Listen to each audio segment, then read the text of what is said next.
the structure of the cardiac muscle, you have striations or not? Is this color visible? Yes?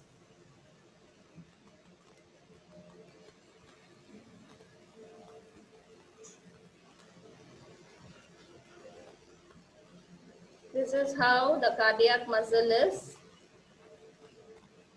arranged in its structural representation. So this is one sarcomere, this is one sarcomere. You have the separations. Which is making the separations of the sarcomere? Z line. The space between two Z lines, you term it as sarcomere. And in the central, you have nucleus. Whether the cardiac muscle will have striations? Is there a striations in the cardiac muscle? Somebody is telling no. If you are talking about the Z lines, it means you are talking about sarcomere will have striations. But it is voluntary or involuntary? When compared to the skeletal muscle, both has striations. Only smooth muscles does not have the striations. But the skeletal muscle is voluntary. Cardiac muscle is involuntary, but it has striations similar to that of skeletal muscles. Okay, because you cannot control the functioning of the heart. You cannot make the heart to pump faster. You cannot tell it to don't pump now. Okay, so it is involuntary. If it is involuntary, which is the controlling mechanism? Which is the higher controlling mechanism? If it is an involuntary, autonomic nervous system, sympathetic and parasympathetic playing a major role in controlling the involuntary reflexes. Okay, clear? So now this is the structure, simple diagrammatic representation of the cardiac muscle. So you have the striations all over here. If I draw the striations, it will be so confusing. So you will have the striations in the cardiac muscle, which you will represent as sarcomere, and the space between the two Z lines. And you have the central nucleus. And each cell is connected together with the help of the structure called as intercalated disc.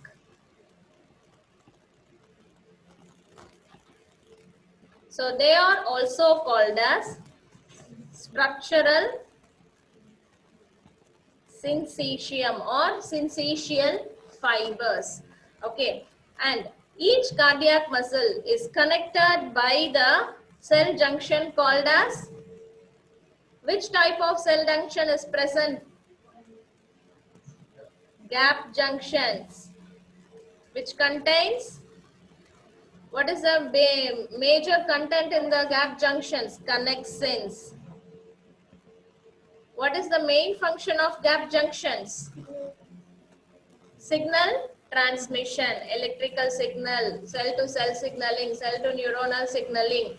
So it is mainly involved in signal transmission.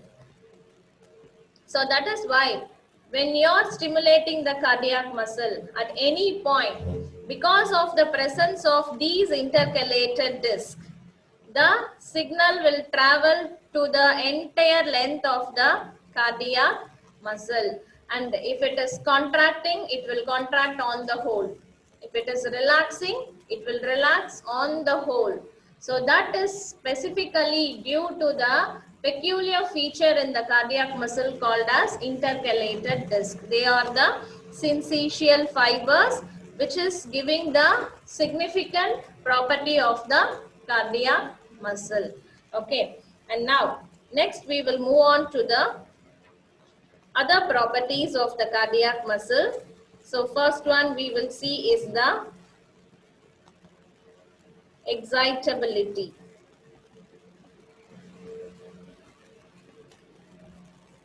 And second one is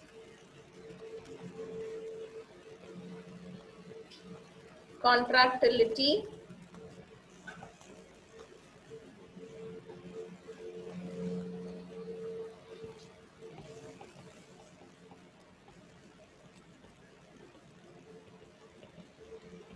Autorhythmicity and conductivity. Okay, so what is meant by excitation? In the properties of cardiac muscle, what is meant by excitation? In general, what is excitation? The presence of action potential. It is making the muscle to get depolarized. Once when it is becoming depolarized, it will do the work done. That is called as excitability.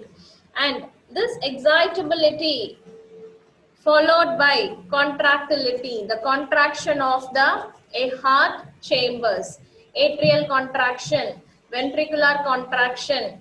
Okay, so these contraction of the cardiac chambers is required to move the blood from upper chambers to the lower chambers. Also, for this you want the contraction of the atrium.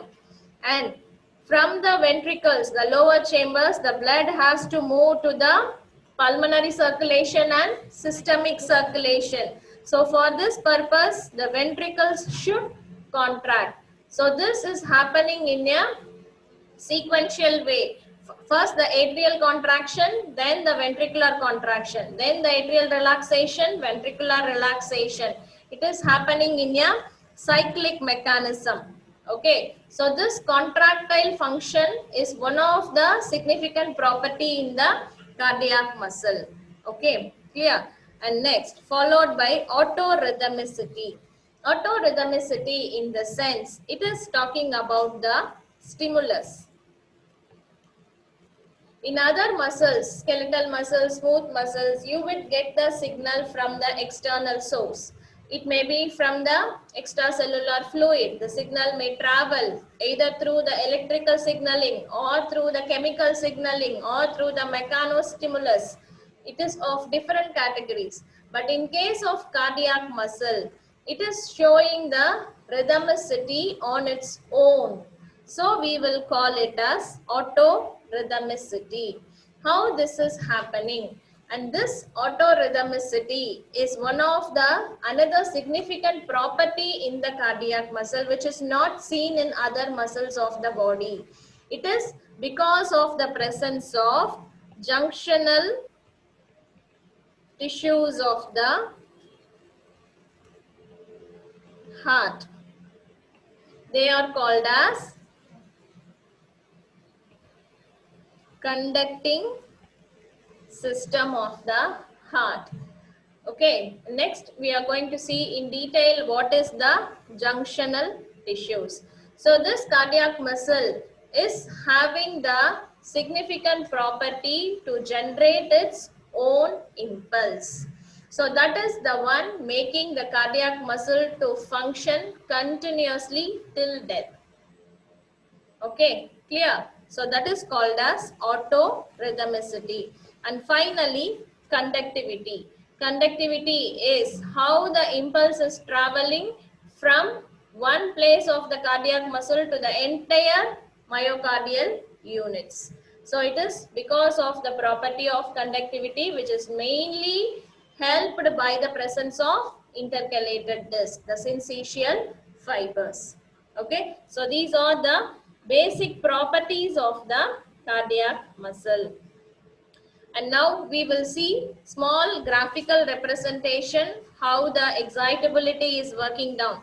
So when you talk about the excitability, and this is how the muscle will give the response. So for this response, you want the presence of stimulus. And here, the stimulus should be of threshold level. What is threshold level? It is the other name for maximum. The cardiac muscle will give the stimulus. So this is how you will get the stimulus. This is the stimulus. This is the response given by the cardiac muscle for this stimulus. If it is giving the response, it will give on the whole. For example, instead of a threshold stimulus, if you are giving only a minimal stimulus, very low frequency of stimulus, it is not like the cardiac muscle will give the response only to the minimal level. No, it will not happen in case of cardiac muscle. If there is a presence of subthreshold stimulus or the minimal stimulus, what will happen over here to perform the excitation is the continuous minimal stimulus is summed up together. That is called as summation of the stimulus. So all this minimal stimulus, the subthreshold stimulus will be compiled together and it will form it into a threshold stimulus to give the maximum response. So that is called as all or none law. Either it will give the response, it should be to the maximal level, or it will never give the response. That is called as all or none law. For this, you need the threshold stimulus to get the response. Okay. And next is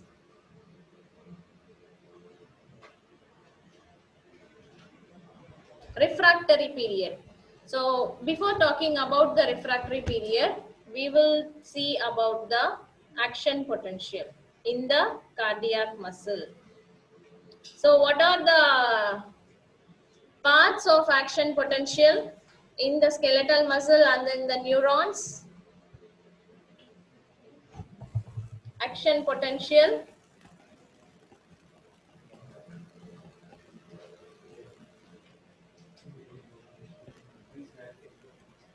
Presynaptic for action potential.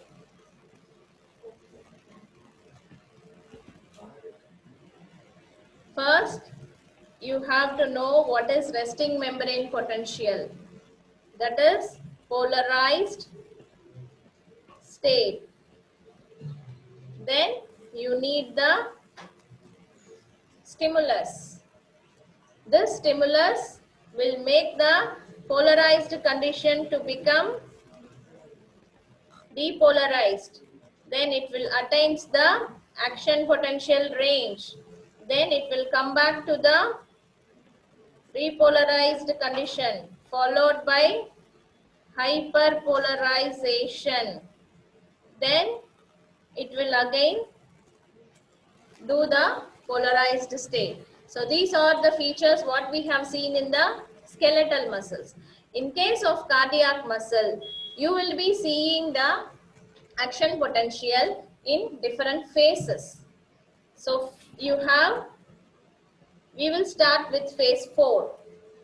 Then phase 0, 1, 2 and 3.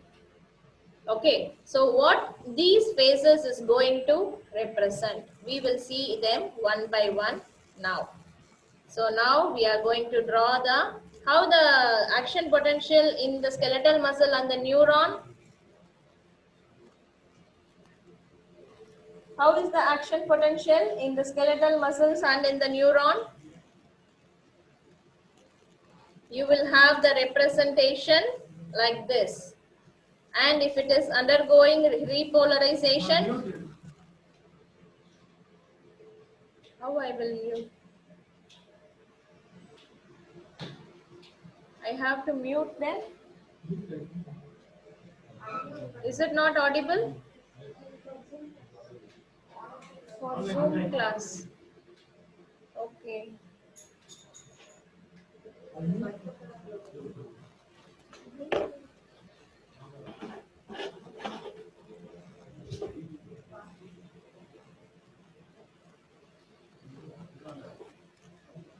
Yeah.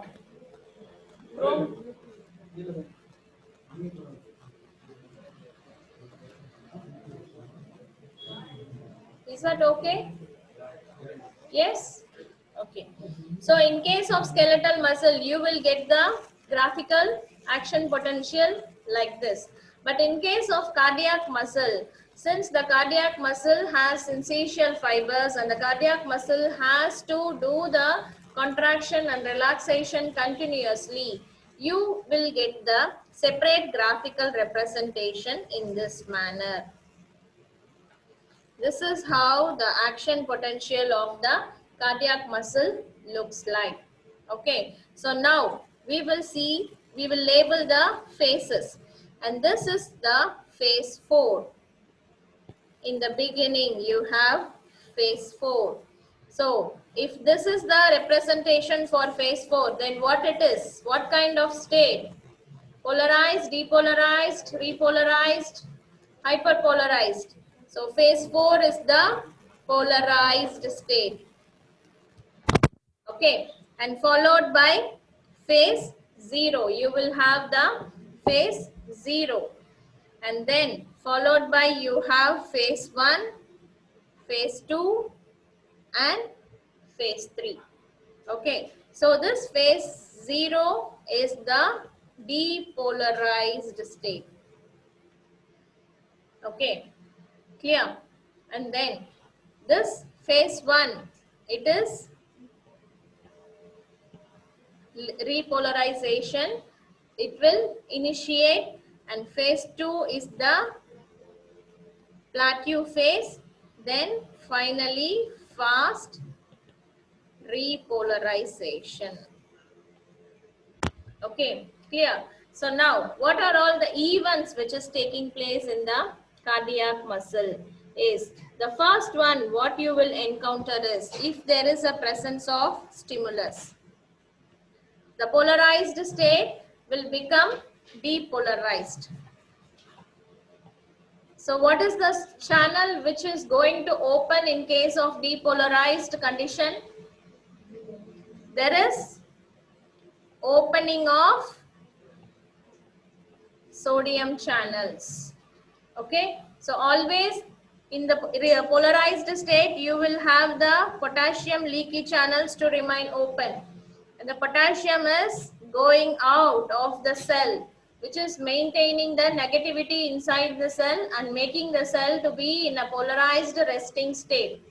Okay, and in the presence of a stimulus, if you are giving the stimulus, then what will happen is the sodium channel opens. Once when the sodium channel opens, there is more and more entry of positive ion inside the cell, and it makes the cell to become depolarized so that the potential overshoots the positive level. And after the overshoot, once when it has reached the potential, immediately what happens is the sodium channel closes. Okay, this closage, inactivation of the sodium channel makes the potential to drop down. Okay, and followed by this, you will have opening of calcium channel. So this opening of calcium channel is because of the, remember, sarcotubular system. The sarcomere, you have the tubular portion, sarcotubular system, and you have the T, this is the T tubules, and you have the L tubules. And once when the extracellular fluid is bringing the signal, it will travel to the entire length of the T tubules. And the signal will also spread to the adjacent L tubules. And these L tubules are the place where there is stores of calcium. And then from the T tubules to the L tubule, how the signal is traveling through the dihydropyrimidine receptor, and then it is going to the L tubules. There the calcium is released. The released calcium is accepted by the receptor called as ryanodine receptor.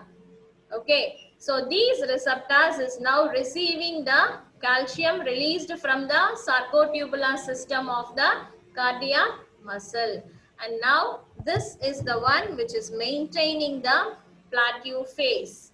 Okay, and then followed by the plateau phase, then you will have the sudden fall in the potential. The decrease in the potential will happen. That makes phase 3, which is the fast repolarization. Okay, and this fast repolarization is due to the closage of the voltage gated calcium channels, and which makes the potential to return back to the polarized condition.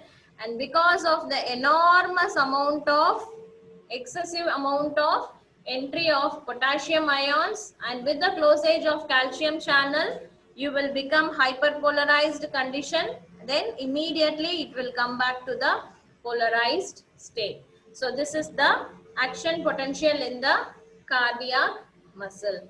Okay, and then you also have the another properties in the cardiac muscle. They are refractory period. This is specifically we will talk related to the action potential. So you have two types of refractory period, absolute refractory period and relative refractory period.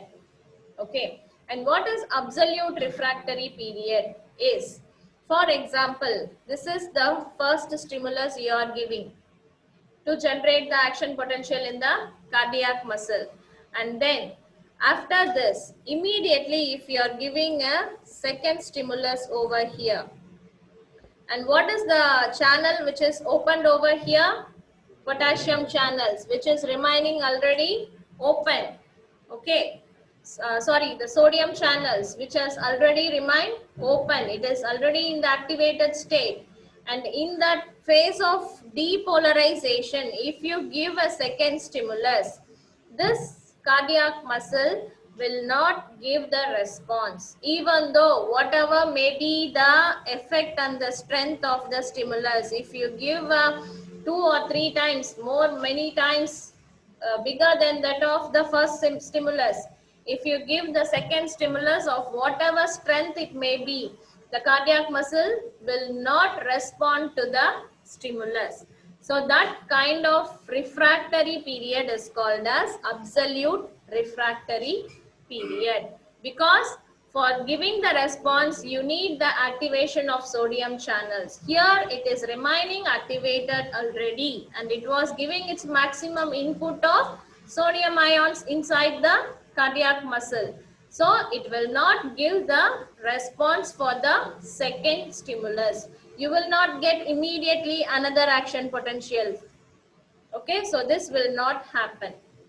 But in case if you are giving the second stimulus during the repolarization phase, there is a chance of giving the response. So that is called as extrasystole. Okay, before going into the polarized condition, the cardiac muscle will give another response. Before reaching the polarized condition, if you give the second stimulus during the repolarization phase. So that is what you are telling as relative refractory period. The differences between the absolute and relative refractory period you should remember always. In absolute refractory period, that is the giving of second stimulus during the activation phase of the sodium channel. So it will not give you the extra response. Okay, even though whatever may be the maximum strength of the stimulus, you will never get the response. But if you give the second stimulus before the end of the action potential during the repolarization period, so there is a chance to give the response, and that is called as extrasystole. Okay, clear? So this is what is the properties of the cardiac muscles. And now next we will move on to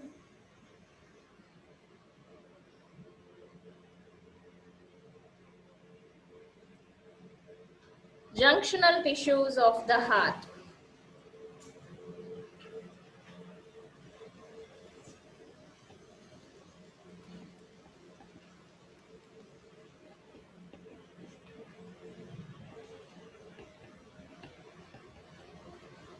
They are also called as conducting system of the heart. It is going to produce the impulse. They are the junctional tissues or the conducting system of the heart. Okay, so we will draw again the structure of the heart. And this is what you have, the muscle of the ventricles. Okay, and the layers of the heart. What are the muscle layers of the heart? Outermost is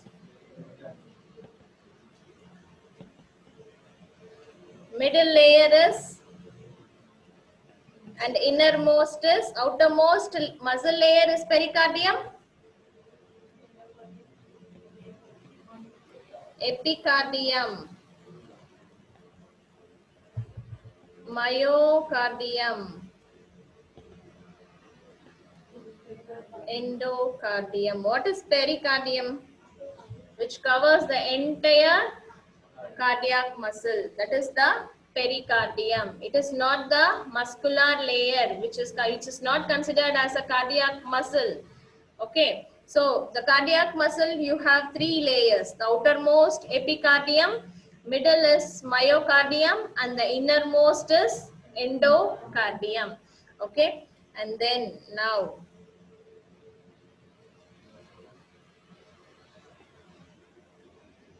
no need to draw the blood vessels. Okay, we are going to see the junctional tissues. Only superior and inferior vena cava I will draw. Okay, so what is this? Superior vena cava, inferior vena cava.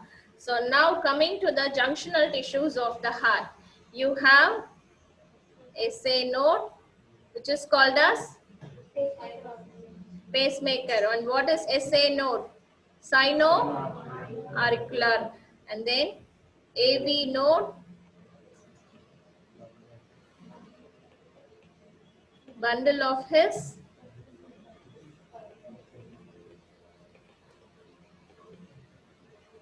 and Purkinje fibers. And there is another structure which is connecting SA node with the AV node. You call them as internodal fibers. Okay, so where is the SA node present? This is the SA node. This is present. What is coming over here? What is the blood vessel here? Superior and inferior vena cava. So the SA node is present in the right atrium at the junction where the superior and inferior vena cava enters into the heart. So that is the localization of the SA node. Okay. And now followed by AV node. What is this location? How will you tell this location? AV node at the junction of atrium and the ventricles in the right side. And this is also the place where the coronary sinus enters into the right atrium. The coronary sinus opens the right atrium. So that is the localization of the location where the AV node is present. And in between SA node and AV node, you have three internodal fibers: anterior fibers, middle fibers, and posterior fibers. Okay, clear? And from the AV node, you have a bundle of fibers which is coming towards the, what is this junction? Interventricular septum, which separates two ventricles. So from the AV node, you will get a bundle of fibers. They are called as bundle of His, which is present at the representation of interventricular septum.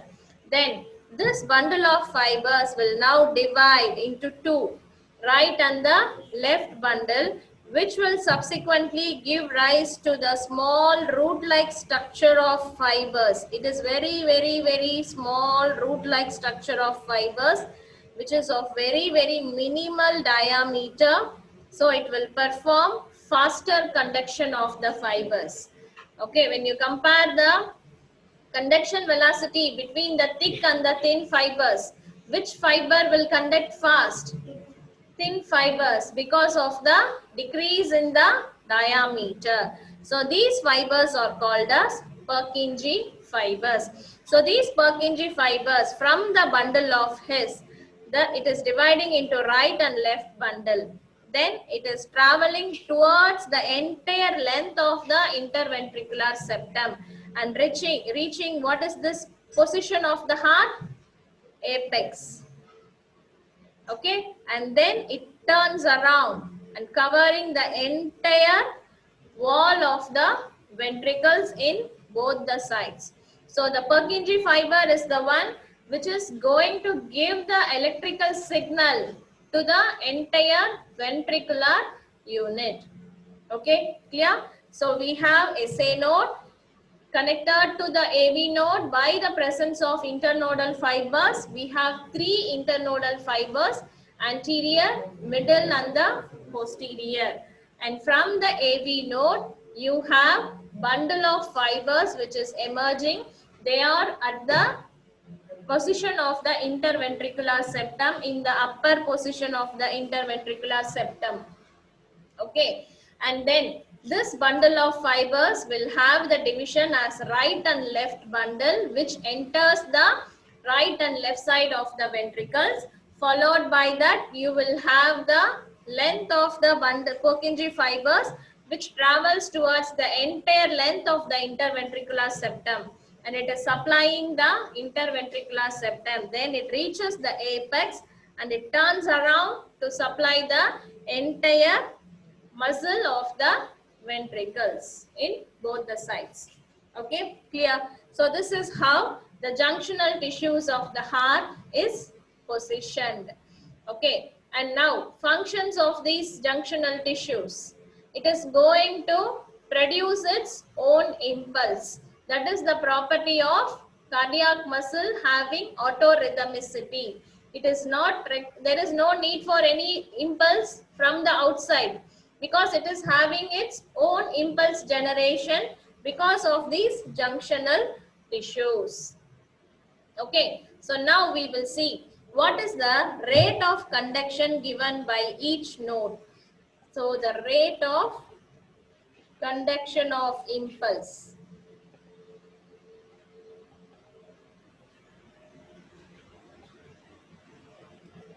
So first we will see SA node. It gives how much is the conduction impulse given by the SA node? 70 to 80 per minute. And AV node, what is the conduction given by the AV node? 40 to 60 per minute. Then bundle of His, you will get 40 per minute or less than that. And then Purkinje fibers, you will get only 20 to 30 per minute. So, and the conduction velocity will be, SA node will be faster. Sorry. The Purkinje fibers is the one which is having the fast conduction. That is how the ventricular unit is contracting on the whole and it is ejecting the blood to the pulmonary and the systemic circulation. Okay, clear? So now SA node, it is considered to be the pacemaker of the heart, because it is the one which is giving the maximum impulse generation in the cardiac muscle. So SA node is called as the pacemaker of the heart. Okay, clear with this? Up to this, clear? Yes?